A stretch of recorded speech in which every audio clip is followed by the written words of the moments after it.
Om, the Chandogya Upanishad in simple English, presented by Svayam Prakash Sharma, part 14 of 14, the Upanishad concluded.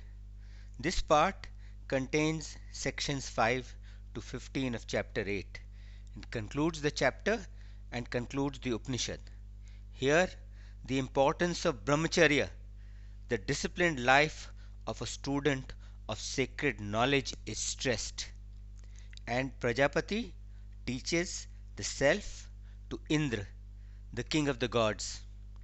The Upanishad, sections 5 to 15 of chapter 8, the Upanishad concluded. What people call sacrifice is actually the disciplined life of a student of sacred knowledge. It is only by leading a disciplined life like that of a student of sacred knowledge that a person who knows obtains that other world. And what people call what has been sacrificed, this is actually again the disciplined life of a student of sacred knowledge, because it is only by performing sacrifice with such a disciplined life that one obtains the self, that one obtains the Atma. What people called the prolonged sacrifice, that actually again is the disciplined life of a student of sacred knowledge.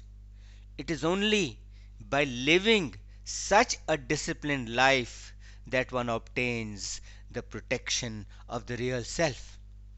And what people call the vow of silence, that also really is the disciplined life of a student of sacred knowledge, because it is only by finding out the self, it is only by discovering the self through such a disciplined life that one really meditates.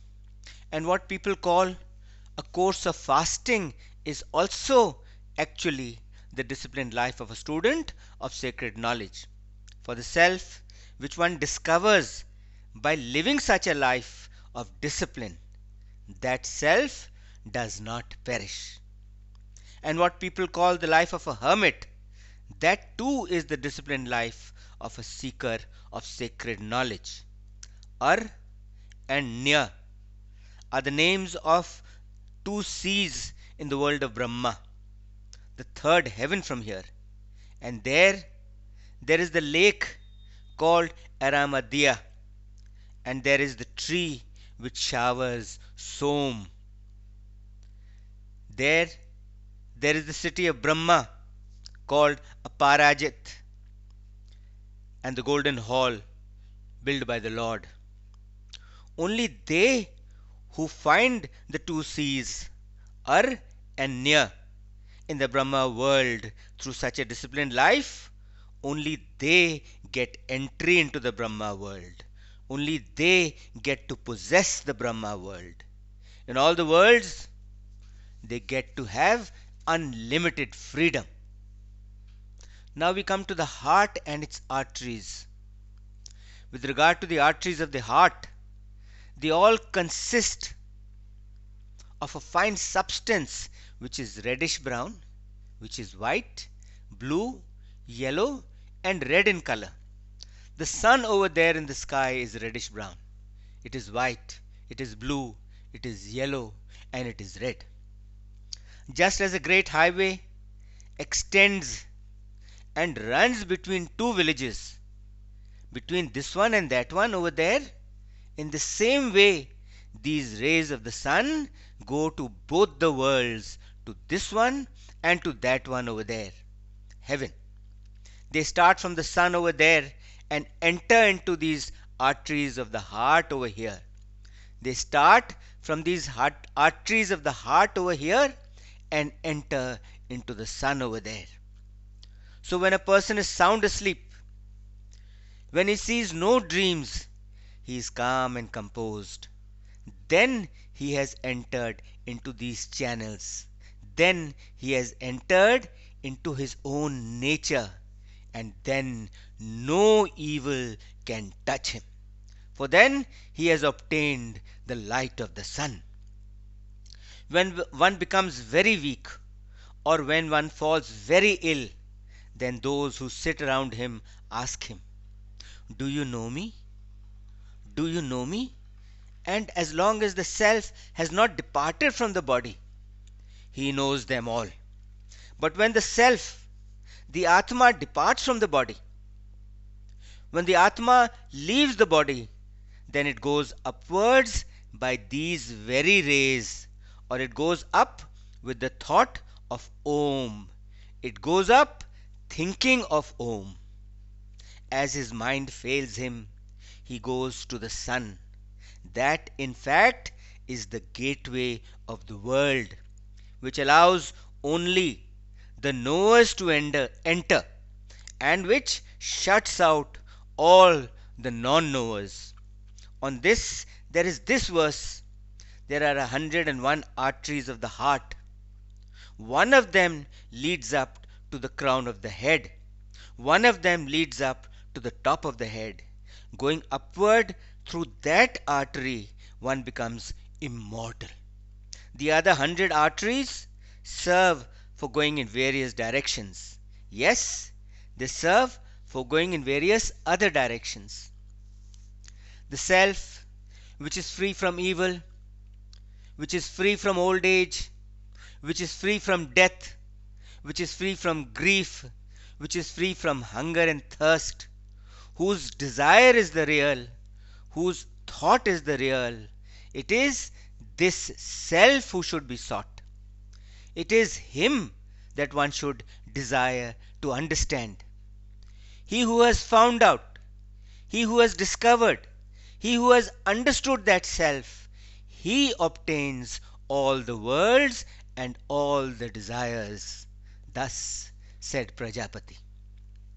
The gods and the demons both heard what Prajapati said and decided that they would seek that self, that they would seek that Atma, by finding and knowing whom one obtains all the worlds and one obtains all the desires.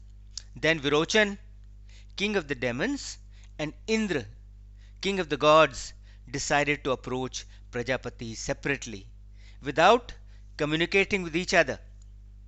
With fuel in hand, as was the custom for students approaching teachers for initiation as students of sacred wisdom, they both went to Prajapati.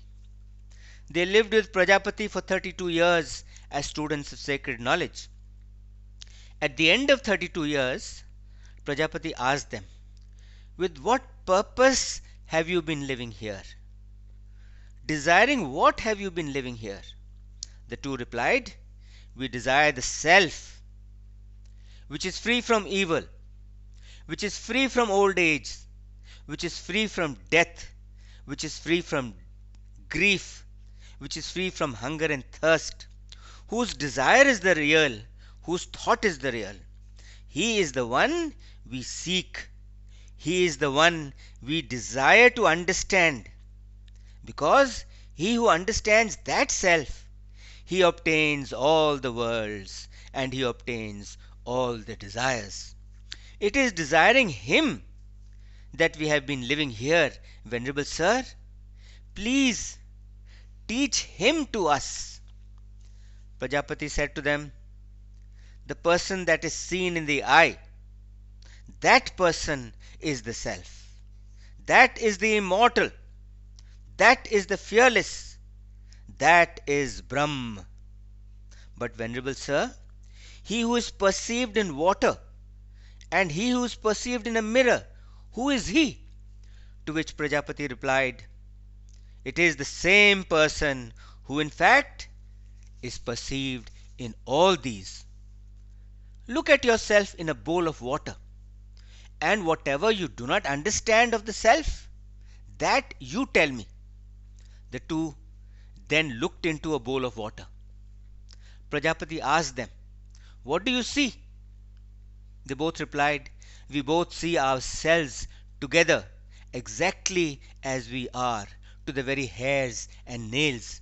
Then Prajapati said to them, "Now, Both of you, put on your best clothes, adorn yourself, make yourself tidy, and then again look into the bowl of water and tell me what you see." The two did as they were told.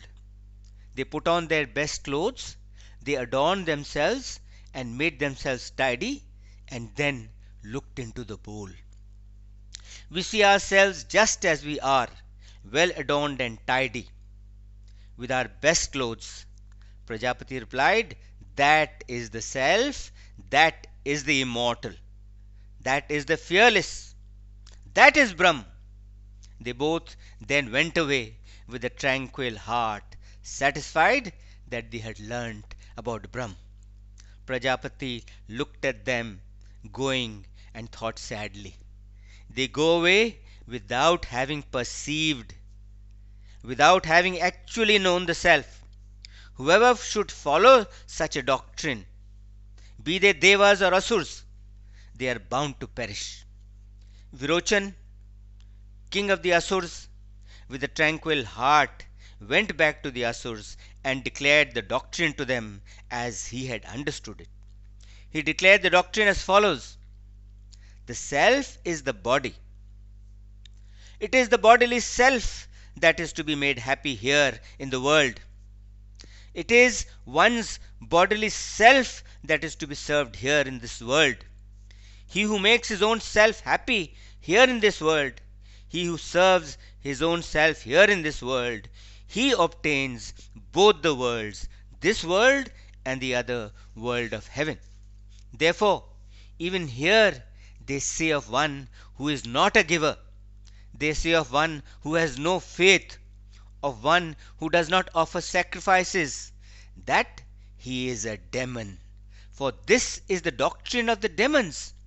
They adorn the body of the deceased with what they have begged, with clothes and with ornaments, and think that by doing all this they will win the world of heaven. But Indra, even before reaching the gods, saw the danger in this doctrine. He realized that if this bodily self is well adorned, when the body is well adorned, it is well dressed when the body is well dressed, it is tidy when the body is tidy, then that very bodily self will also be blind when the body is blind. It will be lame when the body is lame. It will be crippled when the body is crippled. And when the body perishes, then the bodily self will also perish immediately, since it rests on the body. I see no good in this. He therefore went back to Prajapati with fuel in hand as a fresh student. Prajapati said to him, "Desiring what, O Maghavan?" which is another name for Indra. "Have you come back, since you and Virochana both left here with a tranquil heart and satisfied?" Indra replied, "Just as this bodily self is well adorned when the body is well adorned, it is well dressed when the body is well dressed, it is tidy when the body is tidy, in the same way, this bodily self will be blind when the body is blind. It will be lame when the body is lame. It will be crippled when the body is crippled. It also perishes immediately when the body perishes. Therefore, I see no good in this. I am not satisfied with this theory of the self as the body." "You are right, Indra. So it is indeed," said Prajapati. "Live with me for another 32 years. I will explain this further to you." Indra lived with him for another 32 years, and at the end of that time, Prajapati said to him, "He who moves about happy, as in a dream, he is the self," said he. "He is the immortal. He is the fearless. He is Brahm." Having learned this Brahm, Indra went away, satisfied and with a tranquil heart that he had learnt Brahm. But even before reaching the gods, he saw the danger in this formulation. Though this self is not blind when the body is blind, though it is not lame when the body is lame, though this self does not suffer the defects of the body, though he is not slain when the body is slain, though he is not one-eyed when the body is one-eyed, yet it is said that in the dream it is as if they kill him, as if they tear him apart from his roots, as if they unclothe him. In dream he comes to experience what is unpleasant and even cries. I see no good in this. He went back again to Prajapati with fuel in hand as a student of sacred wisdom. Maghavan, when you left, you were satisfied with your knowledge and were of a tranquil heart. What brings you back? Indra replied, Venerable Sir, even though this self is not blind when the body is blind, it is not lame when the body is lame, even though it does not suffer the defects of the body, and is not slain when the body is slain, is not lame when the body is lame. Yet it is said, if they kill him in a dream, it is as if they uproot him, it is as if they unclothe him. He comes to experience what is unpleasant in dreams and even weeps. I see no good in this. You are right, Indra. I will explain this further to you. Live with me for another 32 years. Indra lived with Prajapati for another 32 years, and at the end of which Prajapati said to him, When a man is asleep, composed, serene, and knows no dreams, that is the self, that is the immortal, that is the fearless, that is Brahm. Having learned this, Indra went away satisfied and with a tranquil heart that he had learnt Brahm. But again, before reaching the gods, he saw the danger in this definition of Brahm. In truth, this one does not know himself that I am he, nor indeed does he know the things here. He is not conscious of anything. He has become one who has gone to destruction, because if there are no objects of which we are conscious, then even the subject becomes destroyed. I see no good in this. Again, he headed back to Prajapati with fuel in hand as a student of sacred wisdom. Prajapati asked him, Now, desiring what have you come back, O Maghavan, since you had gone away with a tranquil heart, satisfied with your knowledge? Indra replied, Venerable Sir, in fact, this one that you told me does not know himself that I am he, nor indeed does he know the things here. He has become one who has gone to destruction. I see no good in this. So it is, said Prajapati, you are right. I will explain this further to you. And there is nothing else besides this. Live with me for another 5 years, and then I will tell you.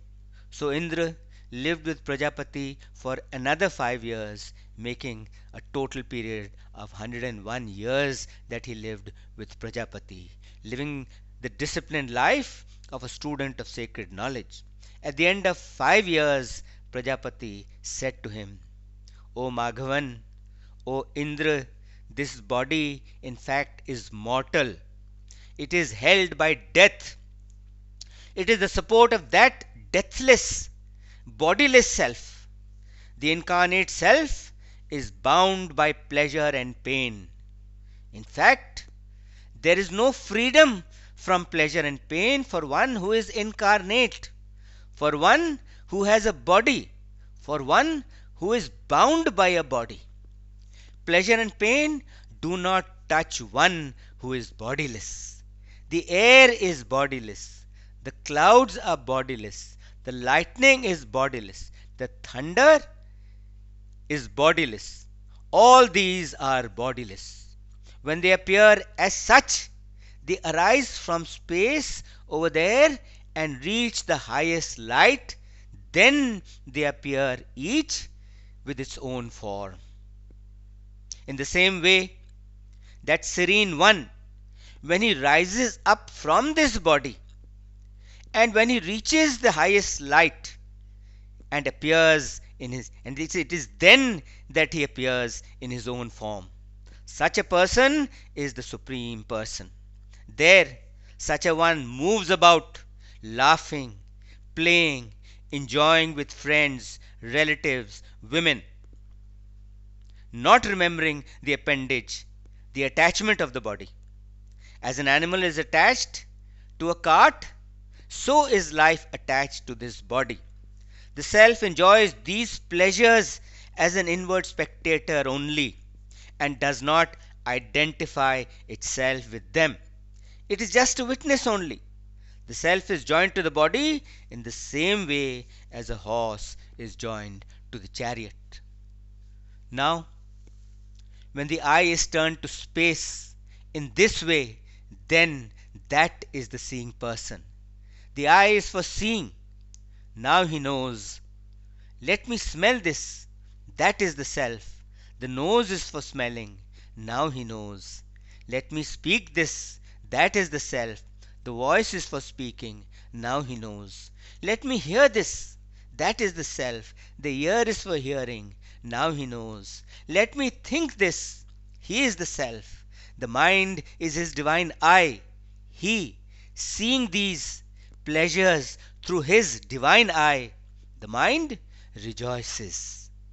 The perceiver is the self. The sense organs are the instruments for perception. In fact, these gods who are in the Brahma world meditate on that self. Therefore, all worlds, all desires are held by them. He obtains all the worlds and he obtains all the desires who discovers the self and understands it. Thus spoke Prajapati. Yes, thus spoke Prajapati. From the dark I pass to the many colored. From the many colored I pass to the dark, shaking off evil as a horse shakes his hair, shaking off the body as the moon frees itself from the mouth of the demon Rahu. I, a perfected soul, obtain the uncreated Brahma world. Yes, I obtain it. In fact, what is called space is the defined of name and form. That within which name and form are is the Brahm. That is the immortal. That is the self. I pass on to Prajapati's assembly hall and abode. I am the glory of the Brahman class. I am the glory of the princely class. I am the glory of the common people too. I have obtained glory. I am the glory of glories. May I never go to the white. May I never go to the toothless. May I never go to the toothless. May I never go to the white, which is the devouring. May I never go to it. This teaching Brahma told to Prajapati. Prajapati told it to Manu, and Manu further passed this teaching on to mankind. He who has learnt the Ved from the family of a teacher, according to the rules, in the time left over from doing work for the teacher, he who, after having come back again, settles down in a home of his own and continues the study of what he has learnt and has virtuous sons, he who concentrates all his senses in the self, in the Atma, and who practices non-hatred to all creatures, and he who does not beg except at holy places, he who behaves like this throughout his life, he reaches the Brahma world and does not return here again. Yes, he reaches the Brahma world and does not return here again. This concludes part 14, chapter 8 and the Chandogya Upanishad. Om Shanti Shanti Shanti Om.